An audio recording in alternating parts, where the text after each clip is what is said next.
হে পথিক, তুমি কোন পথের অনুসরণ করছো? আল্লাহ সুবহানাহু ওয়া তাআলা আমাদেরকে দুটি পথ দেখিয়েছেন।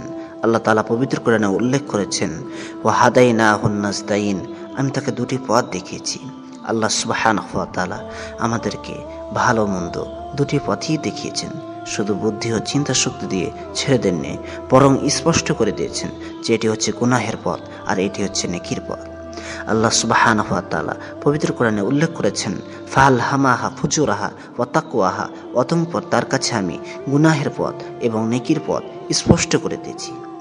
হে পথিক, তুমি চাইলে দুটি পথের মধ্যে যে কোনোটি গ্রহণ করতে পারো।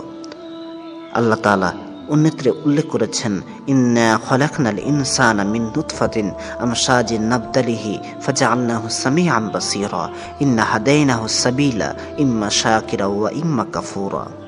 নিশ্চয়ই আমি তাকে সৃষ্টি করেছি মিলিত শুক্রবিন্দু থেকে, তাই আমি তাকে পরীক্ষা করব। এই জন্য আমি তাকে দৃষ্টিশক্তি ও শ্রবণ শক্তি দিয়েছি। নিশ্চয়ই আমি তাকে পথ দেখিয়ে দিয়েছি। হয়তো সে কৃতজ্ঞ হবে, নয়তো সে অকৃতজ্ঞ হবে। হয়তো সে আমার প্রতি ঈমান আনবে, নয়তো আমার সাথে সে কুফরি করবে। হে পথিক, তুমি চিন্তা করো তুমি কোন পথের অনুসরণ করবে। হে ভাই, তুমি চিন্তা করো তুমি কোন পথের অনুসরণ করবে, জান্নাতের পথ নাকি জাহান্নামের পথ? দিনরাত আল্লাহর ইবাদতে কাটাবে নাকি দিনরাত জেনা ব্যভিচারে লিপ্ত হয়ে থাকবে? প্রতিটি রাত আল্লাহর ভয়ে কান্নাকাটি করে কাটাবে নাকি প্রতিটি রাত মুভি দেখে গান শুনে গার্লফ্রেন্ডের সাথে কথা বলে কাটাবে?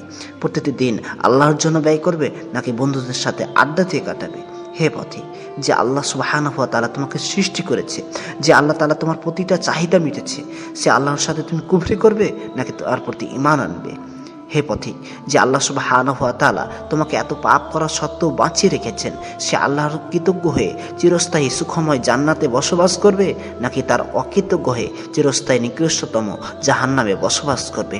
হে পথিক, তুমি চিন্তা করো তুমি কোন পথের অনুসারী হবে। হে ভাই, তুমি চিন্তা করো তোমার জন্য আল্লাহ সুবহানাহু ওয়া তাআলা দুটি শক্তি দিয়েছেন। চাইলে তুমি দুটি পথের মধ্যে যে কোনো একটি গ্রহণ করতে পারো।